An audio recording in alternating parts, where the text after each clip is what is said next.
In 1950, with the support of China's communist regime, North Korea invaded South Korea to instigate the Korean War. In response to the invasion, the United Nations rallied troops from over 20 countries to fight on the side of South Korea. The United States, who at the time occupied South Korea and was its main source of financial and military support, sent 300,000 troops, which amounted to approximately 90% of the total troops organized by the UN. Soon after joining the war, the United States began to notice that something very strange was happening. Upon being released from prisoner of war camps, many American troops, instead of telling horrific tales of their time spent with the communists, preached the virtues of communism and the superiority of the communist way of life. Dumbfounded as to how the Chinese were able to transform these previously patriotic Americans into communists, the US government called on CIA operative Edward Hunter to investigate the phenomenon. Hunter coined the word brainwashing to describe what the Chinese were doing to the captured American troops. In his book Brainwashing, Hunter painted a harrowing picture, explaining that the Chinese were using brainwashing in order to create a slave race. The intent is to change a mind radically so that its owner becomes a living puppet, a human robot, without the atrocity being visible from the outside. The aim is to create a mechanism in flesh and blood, with new beliefs and new thought processes inserted into a captive body. What that amounts to is the search for a slave race that, unlike the slaves of olden times, can be trusted never to revolt, always to be amenable to orders, like an insect to its instincts.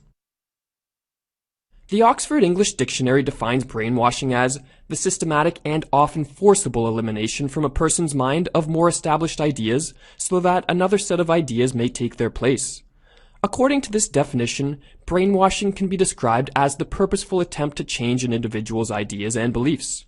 However, since everyone is bombarded on a daily basis with attempts to change their beliefs, brainwashing must be identified as a radical or extreme attempt to change an individual's beliefs and ideas. As Kathleen Taylor pointed out in her book Brainwashing, The Science of Thought Control, the extremity of brainwashing can be elucidated by identifying two distinct characteristics unique to the victim of brainwashing. Firstly, one who is brainwashed adopts new beliefs and ideas that are drastically different from, and often completely antithetical to, their previous beliefs. Secondly, the brainwashed victim doesn't adopt these new beliefs gradually over a period of months or years, but instead in a very short time span, and a lot of the time even instantaneously. The 20th century British psychiatrist William Sargent noted that when contemplating the phenomenon of brainwashing, he came upon a stunning idea. Sargent hypothesized that the victim brainwashed for political purposes is no different in kind from the therapy patient whose beliefs are radically changed by a therapist, or from the religious convert who is suddenly shown the light by a priest.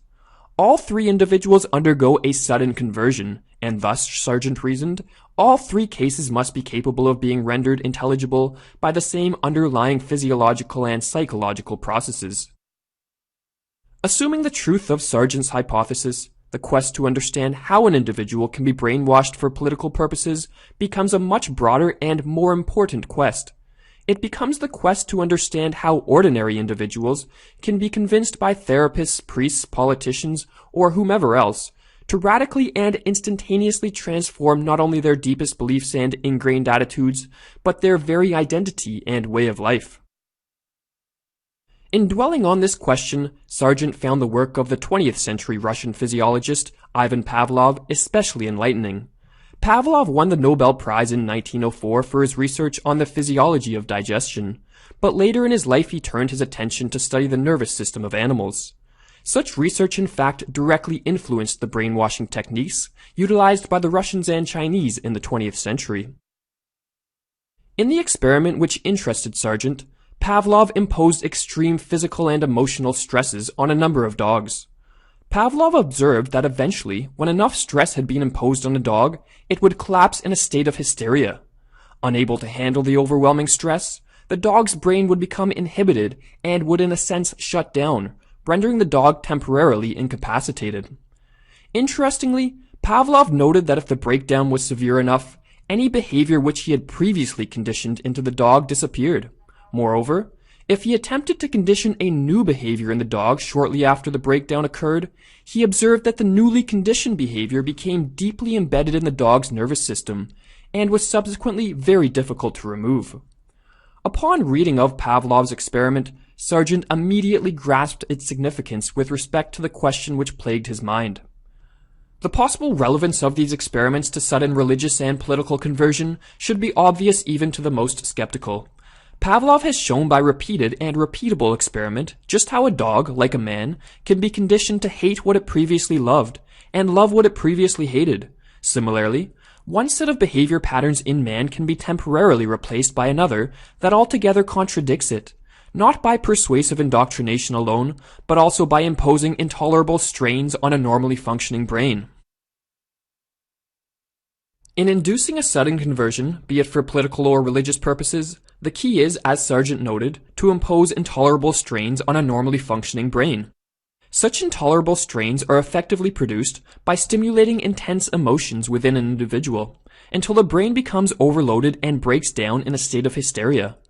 As Pavlov's experiment showed, once such a breakdown has occurred, the individual will be left in a state of high suggestibility, ready to release all previous beliefs and emotional identifications. In other words, such a person will be primed to accept new ideas, beliefs, and even a new way of life. William James, the 20th century philosopher, also identified intense emotional experiences as effective at inducing sudden conversions. Emotional occasions, especially violent ones, are extremely potent in precipitating mental rearrangements. The sudden and explosive ways in which love, jealousy, guilt, fear, remorse, or anger can seize upon one are known to everybody. Hope, happiness, security, resolve, emotions characteristic of conversion, can be equally explosive, and emotions that come in this explosive way seldom leave things as they found them. Nearly 200 years before Pavlov conducted his experiments, which would display to modern brainwashers the importance of stimulating intense emotions in their victim, John Wesley, an Anglican cleric and founder of the Methodist movement, intuitively grasped the importance of stimulating emotions in the proselytizing process. In his sermons, Wesley would convince the audience that on the off chance they met their end suddenly, without accepting the Lord into their life, they would burn in hell for eternity.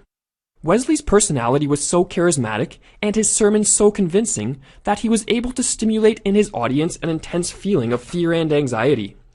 Overloaded with emotional stress caused by envisioning eternal hellfire, many in Wesley's audience would literally collapse in a state of emotional exhaustion.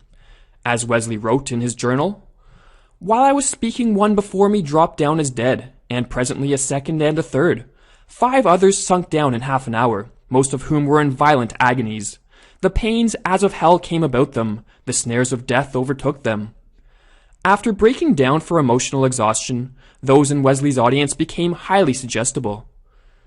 Wesley took advantage of this state by offering his potential converts the possibility of saving their soul by walking the path to salvation. As he wrote, "In their trouble we called upon the Lord, and he gave us an answer of peace. One indeed continued an hour in strong pain, and 1 or 2 more for 3 days.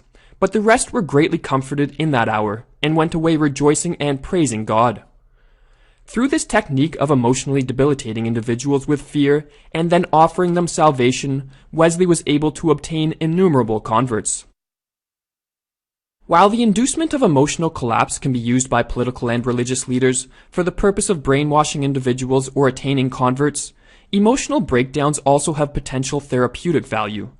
As a psychiatrist, Sargent championed the technique of purposely stimulating feelings of anger and anxiety in neurotic patients until an emotional collapse erased from their nervous system the neurotic thoughts and behaviors which had previously plagued them. However, while such a technique can be used for therapeutic purposes, Sargent recognized that in the wrong hands such a technique is used to control, manipulate, and exploit individuals. And in the hands of those who lead society, and thus have power over the population, it can be a tool used for the purpose of mass brainwashing. Throughout history, fear has been used as possibly the chief means of social control.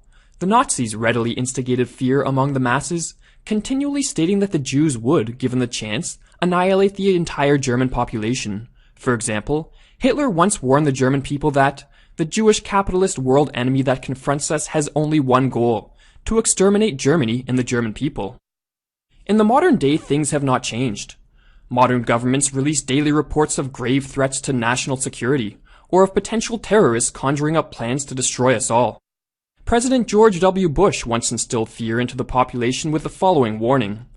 The terrorist directive commands them to kill Christians and Jews, to kill all Americans, and make no distinctions among military and civilians, including women and children. The purpose of these warnings and daily news reports is to instill in the average citizen a state of continual fear. This state of fear, as we have seen throughout the lecture, renders the average citizen highly suggestible and increasingly ready to accept any government policy which promises safety from these dreadful threats. H.L. Mencken wrote that, "The whole aim of practical politics is to keep the populace alarmed, and hence clamorous to be led to safety, by menacing it with an endless series of hobgoblins, all of them imaginary." Although we are all bombarded with attempts to transform us into continually fearful, anxious, and thus highly suggestible sheep, Sargent had some wisdom to impart to us. When subjected to these fear-provoking news reports and warnings of enemies who want to kill us all, Sargent stated that the best attitude to adopt is not fear, anger, or indignation, but instead indifference mixed with a bit of laughter over the ridiculousness of such attempts. Whoever can be roused either to fear or anger by politician, priest, or policeman is more easily led to accept the desired pattern of cooperation, even though this may violate his normal judgment. The obstacles that the religious or political proselytizer cannot overcome are indifference or detached, controlled and continued amusement on the part of the subject at the efforts being made to break him down, or win him over, or tempt him into argument. The safety of the free world seems therefore to lie in the cultivation not only of courage, moral virtue, and logic, but of humor which produces the well-balanced state in which emotional excess is laughed at as ugly and wasteful. The world is going to end in 12 years if we don't address climate change. And your biggest issue is your biggest issue is how are we going to pay for it? And this is the war. This is our World War II. I think that the part of it that is generational is that millennials and people and Gen Z and all these folks that come after us are looking up, and we're like, the world is going to end in 12 years if we don't address climate change. And your biggest issue is your biggest issue is how are we going to pay for it? And this is the war. This is our World War II. And I think for younger people, we're looking at this and we're like, how are we saying let's take it easy when 3,000 Americans died last year? How are we saying let's take it easy when the nth person has just died from our cruel and unjust criminal justice system? How are we saying take it easy when the America that we're living in today is so dystopian, with people sleeping in their cars so that they can work a second job without health care, and we're told to settle down? It's a fundamental separation between that fierce urgency of now, the why we can't wait that King spoke of, that at some point these chronic realities do reach a breaking point. And I think for our generation, it's reached that. And I wish I didn't have to be, doing every post, but sometimes I just feel like people aren't being held accountable. And until we all start pitching in and holding people accountable, I'm just going to let them have it.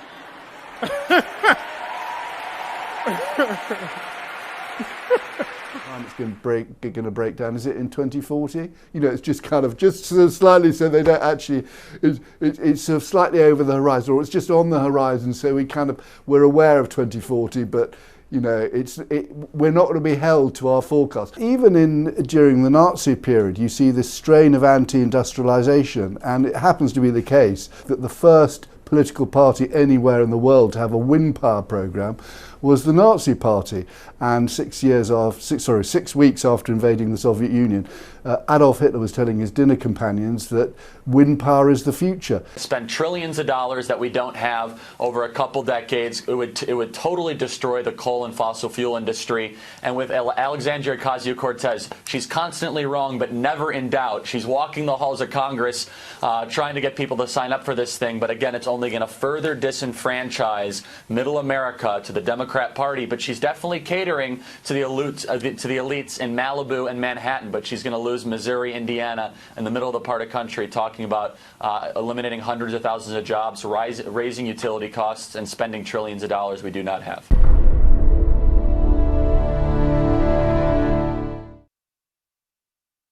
Hello. Hi, everybody. Hi. Oh, tell me where you're from. Well, We're from all over the Bay. Okay. All over the Bay. All right, and tell me what you're doing here.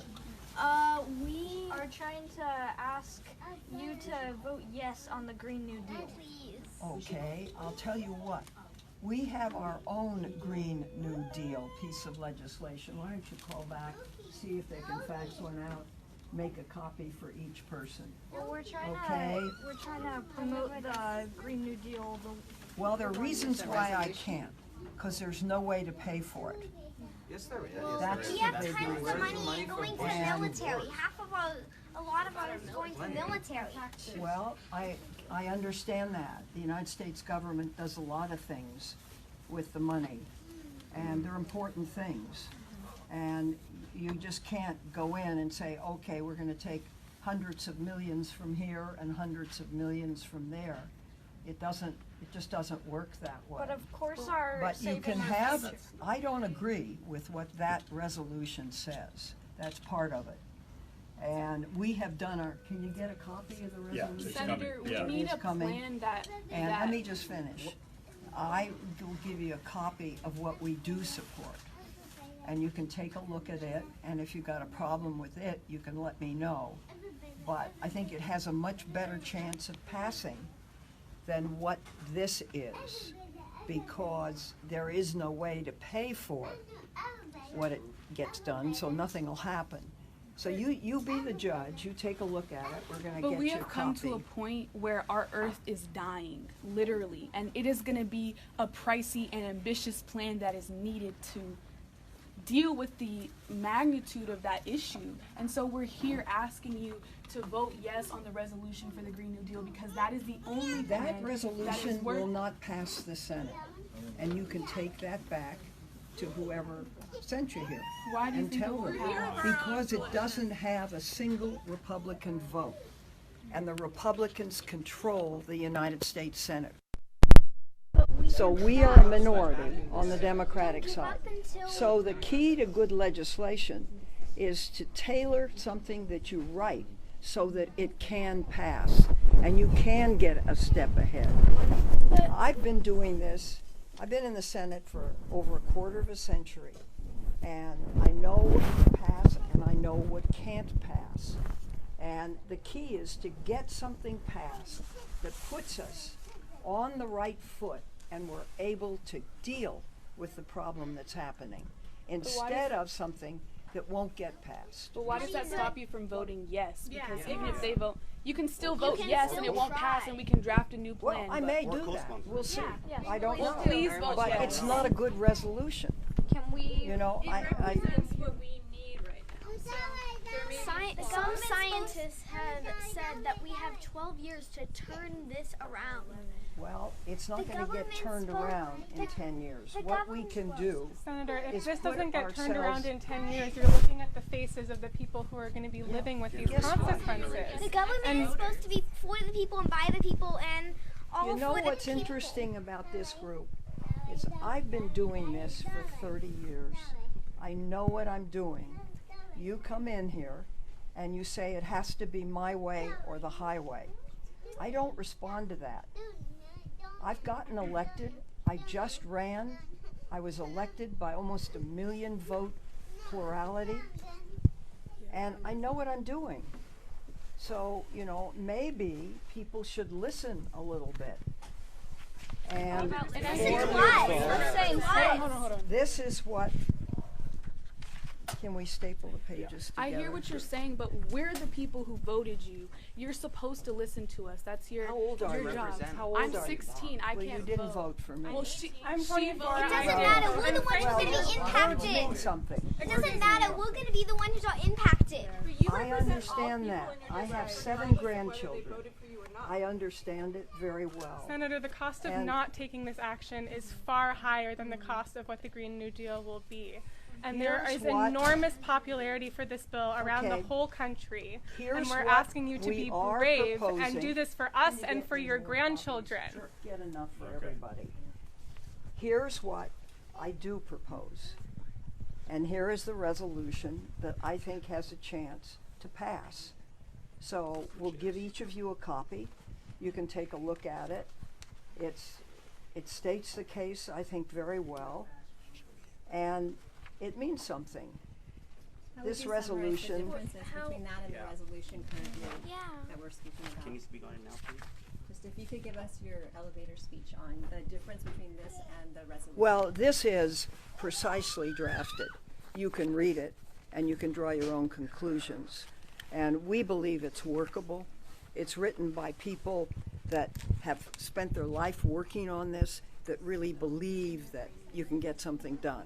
What about It's people who not. are impacted the So most by I'll it? give it to you and you can take a look at Thank it. you. Senator, we know that no plan is going to pass right now while the Republicans control the Senate. This is a long game. We need to be doing this to unite the Democratic Party. I don't know if you've noticed, but voters haven't been particularly energized the last couple of years. We need something to fight for.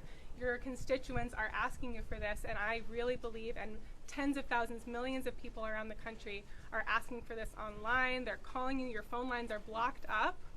Look, I understand all of this, and I'm trying to do the best I can, which was to write a responsible resolution. Any plan that doesn't has- take bold, Okay. transformative action is not going to be what we need. Well, you know better than I do, Why don't so you read I the think one day you should run for the Senate. Great, I And will. then you do it your way. But by We have that a letter time, for In the you. meantime, by that time, there's I going to be a just, big problem. I We just have a won a letter big for you. election. Yeah, that was the point of coming up, to present your letter.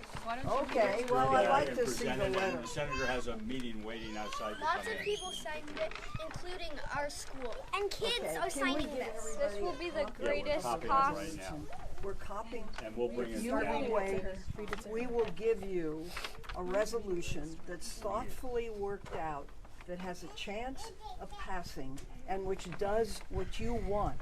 Can they read By this to being you, though? taking a stand. we- Yeah, I can read it. Before they read it, I do though, read. just taking a stand and not voting present, not saying present when you are asked what you believe on the future of the most catastrophic event that's facing our species. You have a chance to say yes, knowing that it probably won't pass the Senate, but as a harm leader, does it you're do? Why beautiful, can't you beautiful. try? I may, I don't know. I may Very vote present. That would, if you And vote that- yes, You to do that. it is much, much, much different than saying present. Well, I understand all that. And that is what they're asking. So if they can just have a voice to read that out to you, and then sit with that opportunity, knowing Look, that they know I it's have a not going group to of be. people another that's meeting. come I from a told- long place away to come They in. have decades of life that they Okay. hope to still have in your leadership. That So doesn't work with beautifully, me. beautifully Thank you. Okay, possible right now. thank you, everybody. Let's, Thank you you. want to present that? Thank you. All right, Read it out. Dear Senator Feinstein, come on, we can read it. We can I read gotta it, get the believe next it or one. not. Please do not. Yeah. Senator Feinstein, I appreciate you meeting as a mother of this young child. I can say that I really hope that you follow the lead of these young people, and I think it's the best chance at really giving them a life. Thank you. And thank you for Thank taking you. the time to meet. Thank you, everybody. We'll get copies. We're making copies right now. We'll bring them down. It's gonna, there's a lot of copies to make. Okay. We can. No. No, we need to I read think the strategy is to show the vision, not to necessarily Well, you know, people have made an appointment. This is a group that's come We should. from a We're long not distance ready to me. get into an engagement. Yeah. There we go. Pardon me? Oh, no, I was just telling you. Oh, yeah, thank you. We need to deliver to you and read it to you. That's how we deliver it to you. Thank you. These are the kids that are going to suffer if we don't have real world action. So thank you for taking the time to You're meet. welcome.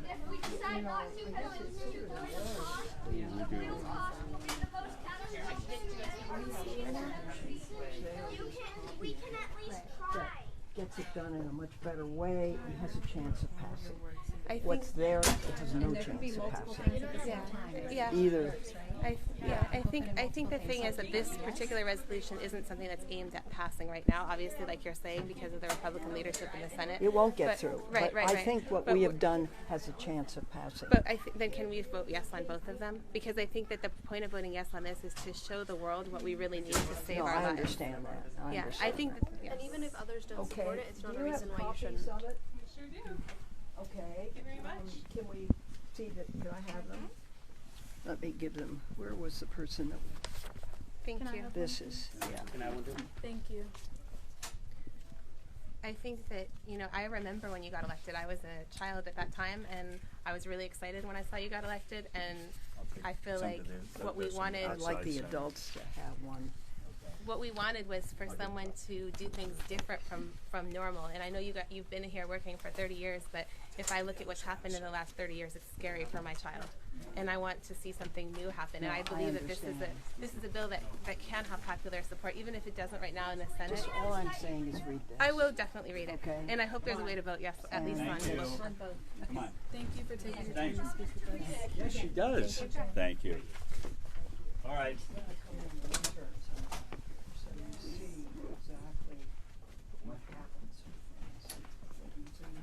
Understanding of what can get done.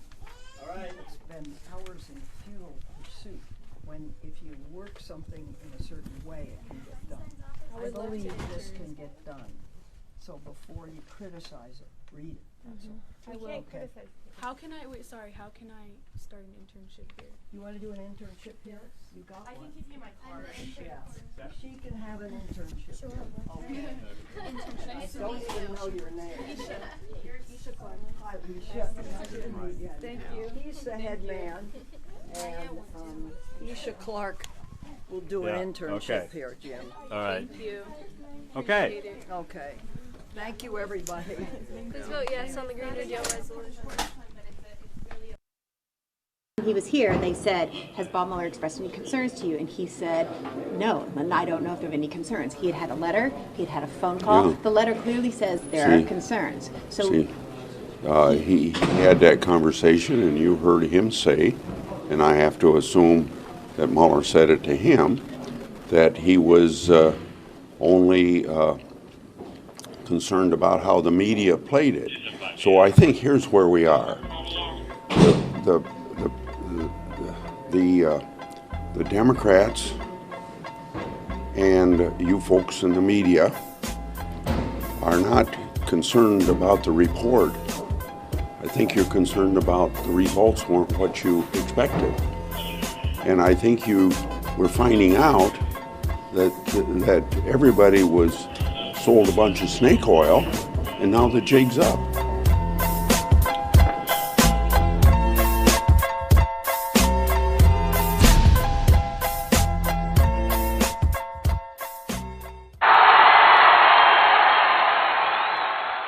Trump is now President of the United States. President Obama is the ex-president. And Mr. Trump, for the moment, steps away for the inaugural address. What a great honor to be able to introduce for the first time ever anywhere the 45th President of the United States of America, Donald Trump.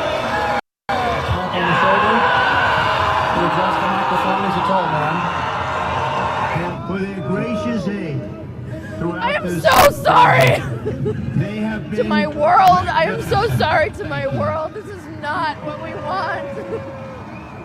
We will face challenges. There's so much potential but we will get the job done. For beauty and for devastation. In this one moment, it's almost incomprehensible that they can exist right now. So, and we are grateful so to close. President Obama.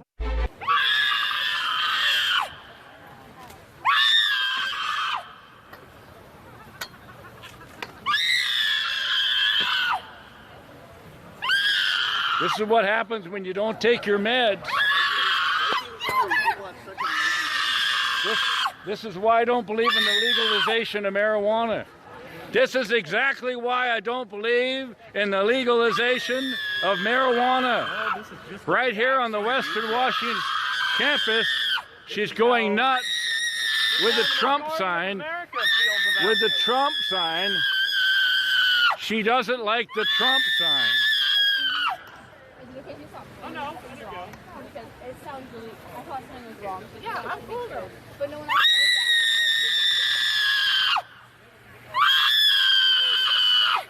that. She's anti-Trump.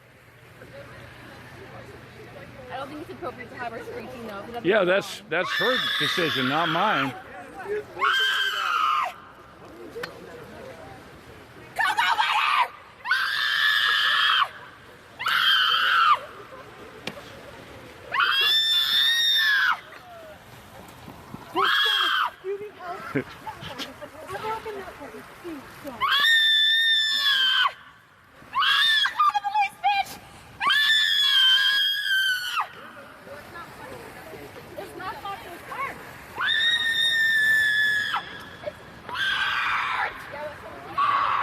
This apparently is an art, folks. This an art major. She's an art major. Art is really going downhill. The arts are really going downhill. The arts are going downhill, folks. This is an art major.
Talk it up. Let's go.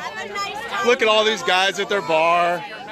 Oh, these guys are so hardcore. They changed their color for Proud Boys.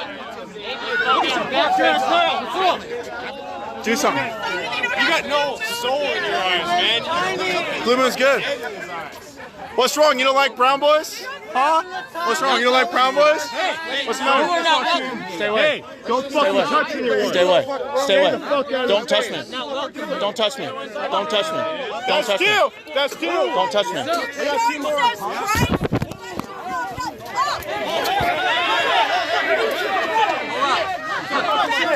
Yeah, hold back. Do something. Keep holding back. Yeah. Nice kick. Why are you mad? Why are you mad? Because you got demasked? That's why you're mad? You got your face now. You got your face now. You ain't tough now. You mad because you got demasked? That's all you Spit on me. Send it! Send it! Fucking stand down! Stand down! Oh no! Oh no! A riot! A riot happened inside a riot! There's a riot inside a riot! There's a riot inside a riot! Oh no! There's a riot inside a riot! Oh no! Oh no! There's a riot! Oh no! Call the police! Inside a riot! Fucking pussy ass. There's a riot inside a riot! What are they doing? They're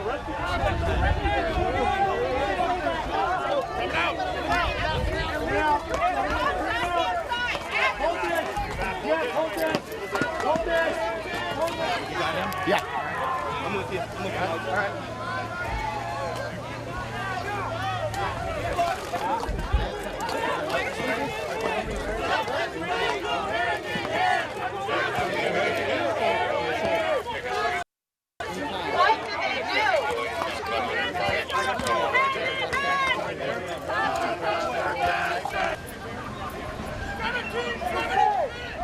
Whenever they get this guy, hey, can you mount back up? Yeah, let's go. Hand that off. Hand that off. James, mount up and we're going to escort them out.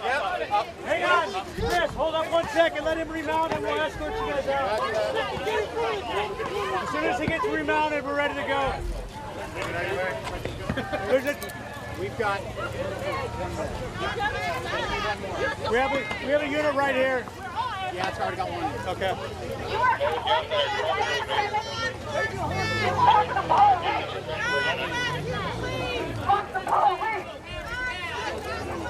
Fuck the police! You're on the wrong side! Go to the right, go to the right, go to the right, go to the right.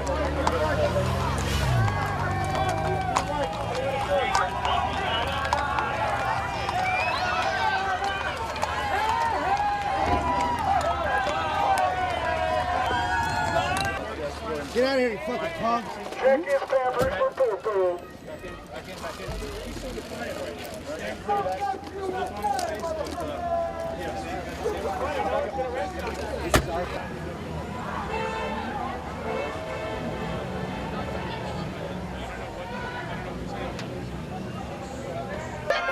So I was doing interviews. I'm a journalist. I'm with That's the Point with Brandon, and I was doing interviews with the Antifa group over there, trying to see, give them a platform, see what they were representing, why they were protesting, what it is. And so in the middle of me doing interviews, obviously they were getting hostile and everything like that, keeping my cool. They pulled my backpack, so I went to turn to get them off of me, and at that point, they hit me with a stick, another one hit me with a stick, they started jumping me and punching me, and that was it.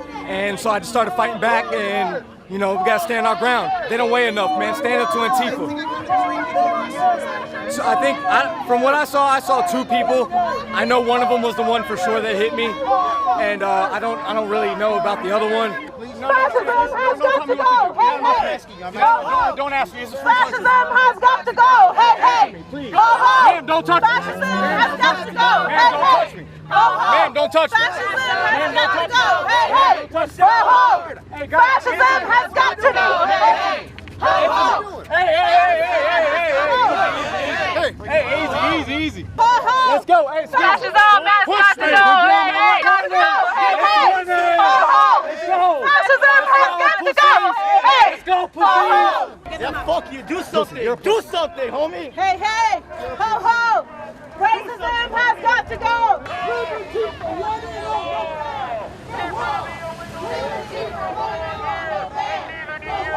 Immigrants are welcome! Immigrants are welcome here! No hate! No fear! Immigrants are welcome here! No hate! No fear! Immigrants are welcome here! Nazis go home! Nazis go home! Nazis go home! Nazis go home! No wall! No gas! No wall!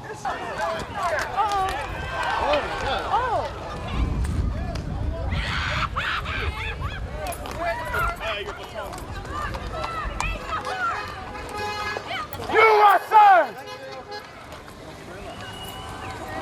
Save the horse! Kill him!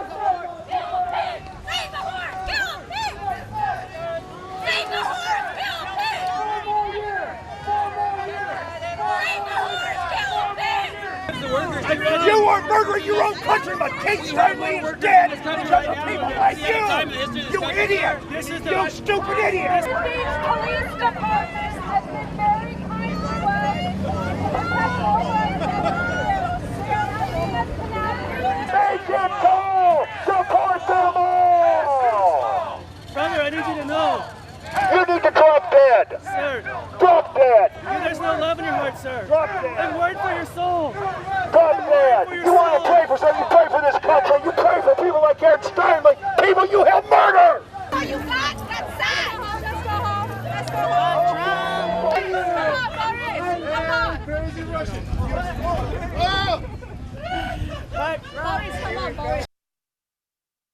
FBI documents uncovered by the San Diego Union Tribune. Anti-fascist activists were seeking to buy weapons from a Mexico-based cartel to stage an armed disruption of U.S. southern border operations. Now, this news comes around the time we heard that a far-left extremist in California was planning to bomb a rally.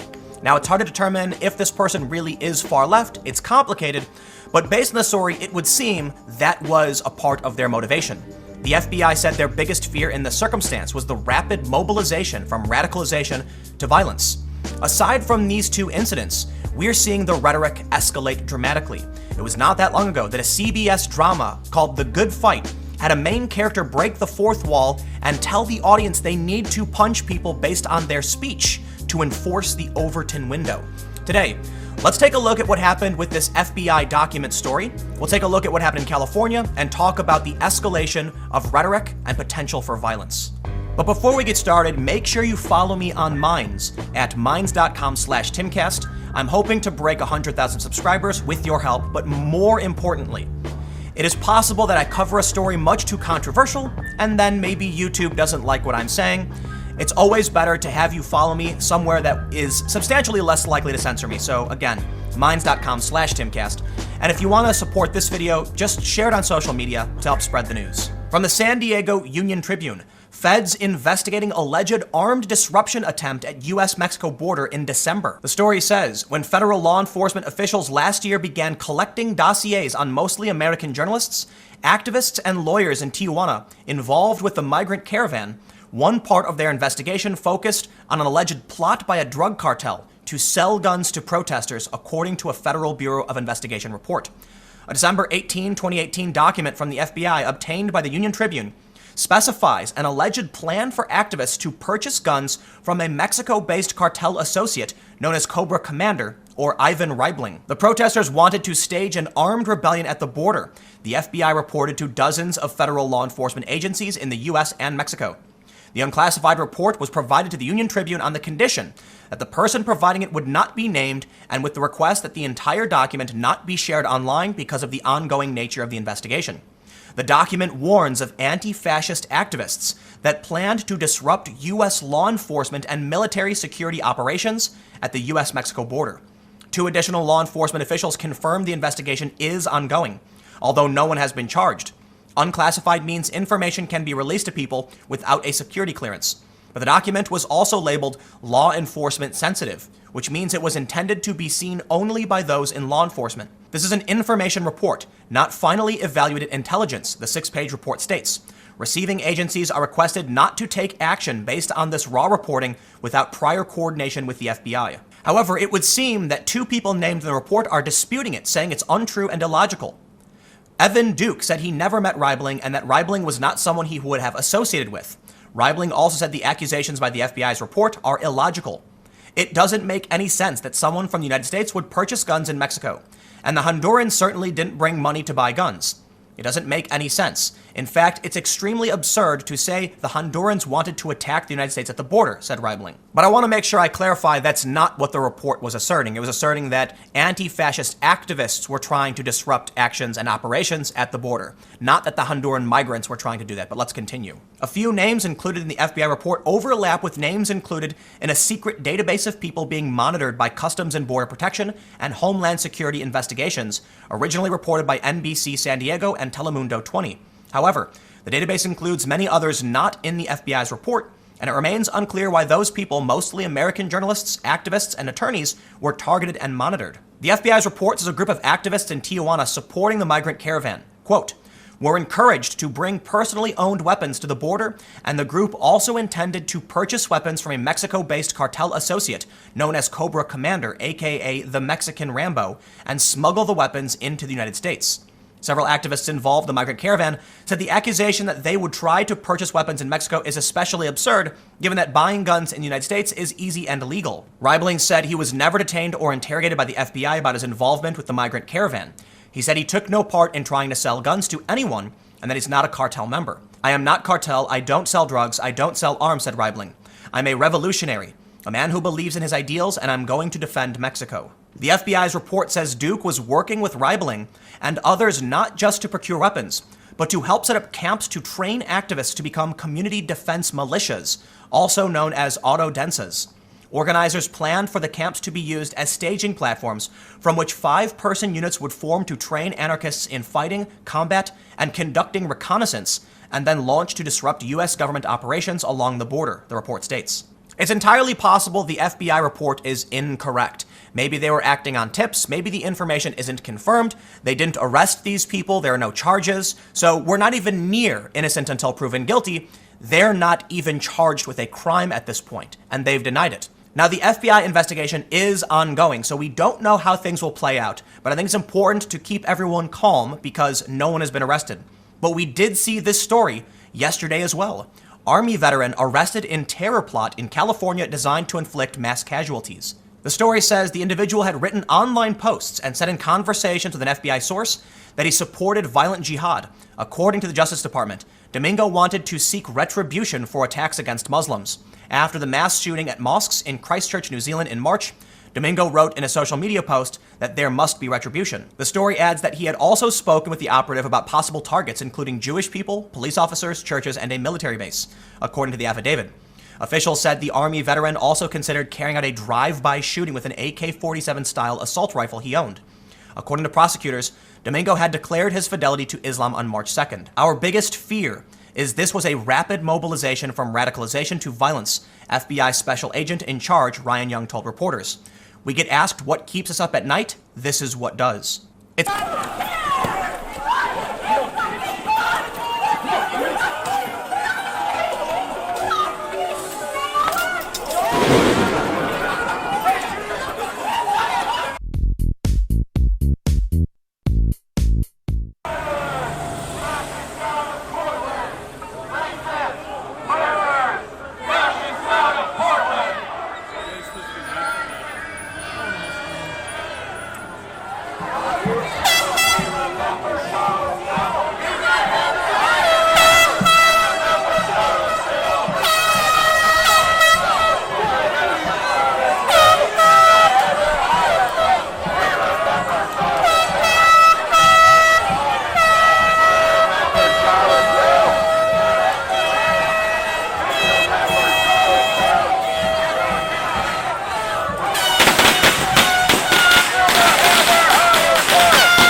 Fear is a part of our tactics. We do want Nazis to be afraid to organize in public. It's our job to go out there and say, no, we're not going to allow you to spread these ideas. Make it clear. Fascists are not welcome here.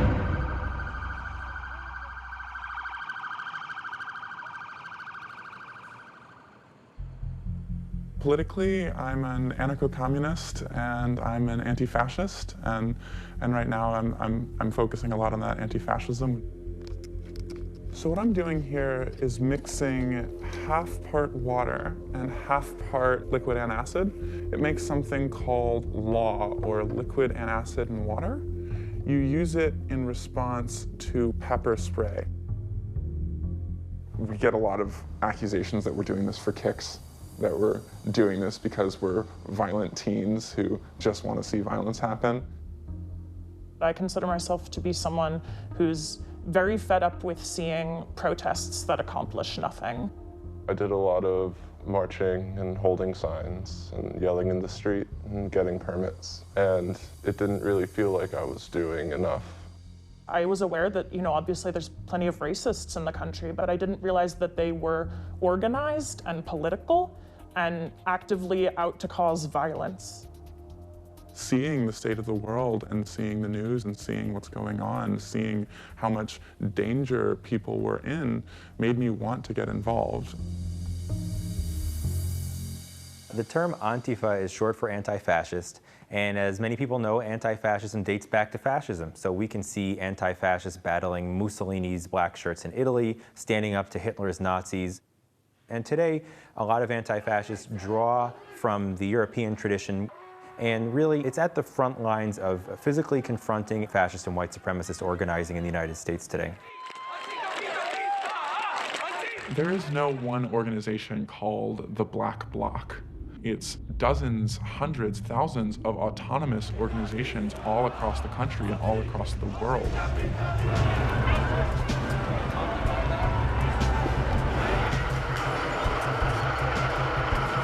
Black Bloc, or bloc, is just what we wear. It's entirely black, simple, non-identifying clothing.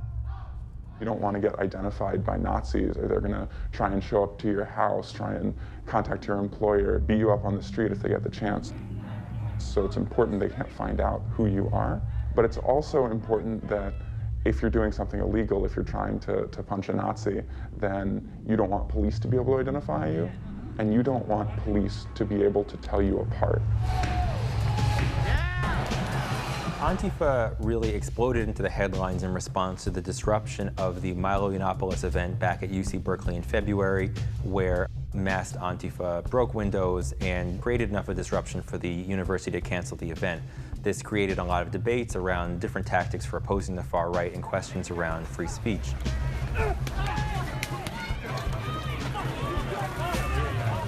Street violence is actually one of the last resorts for anti-fascists. The first line of defense is just finding out who the local Nazis are. People will post online with Nazi flags and post about the marginalized groups they want to kill. And when we find those posts, we save them, we send them to employers, finding ways to disrupt their organizing online, track them down and figure out where they live and try and make sure that they don't feel comfortable.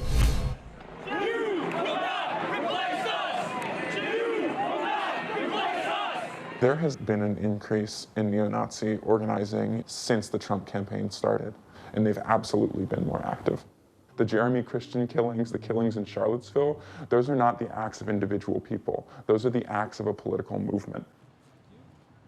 Personally, I'm Jewish, I'm a trans woman, and I'm queer, and those are related.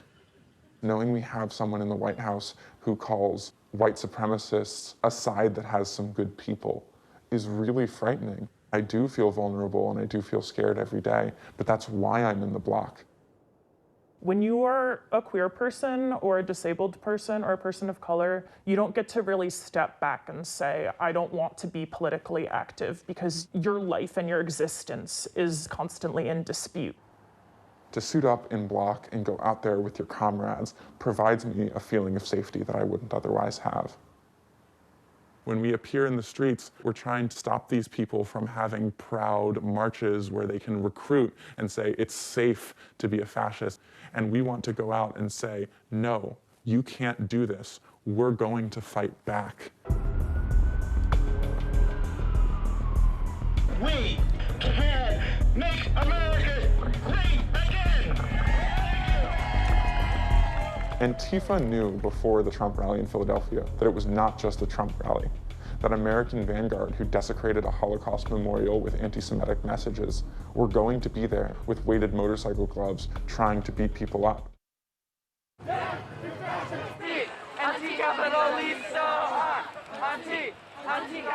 One common tactic that you'll see being used is we will have people who are actually at home that are coordinating with the action, and they'll be checking Twitter and whatever other news sources that they can find in order to be communicating information to us via encrypted messaging.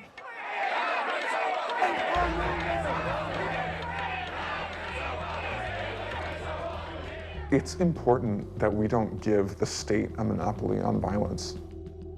The police are part of the executive branch. The police serve Trump, who's a fascist. Police violence is no more justified than anti-fascist violence. Who do you protect? Who do you serve? Who do you protect? Who do you serve? Two common tactics employed by cops are snatching individual people and stragglers, and then kettling or like surrounding the whole group.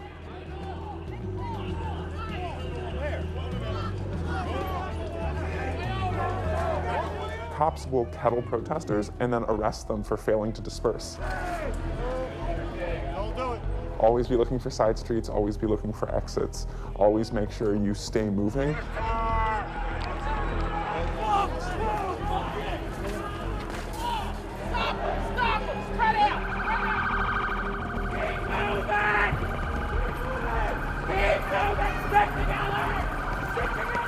You'll hear people shouting "tighten up" all the time, and that means that you have to stay together as one cohesive body. The most violent people at any protest are the police.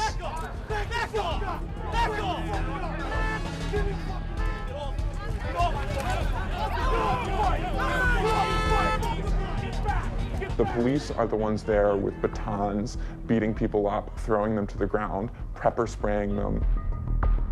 I've gone home with bruises. I've had friends go home with broken arms, dislodged eyeballs, brain trauma. A nonviolent resistance really works when it can leverage the public opinion to pressure oppressive regimes or leaders to change what they're doing. The question is, when it's fascism, when there is no room for public opinion to influence the decisions made by government, made by leaders, is that a viable option? Almost all people agree with violence at some point. Why do you support the violence of American soldiers and American police and not the violence of American citizens to stop Nazis? I actually personally really dislike violence. Oh God, help us.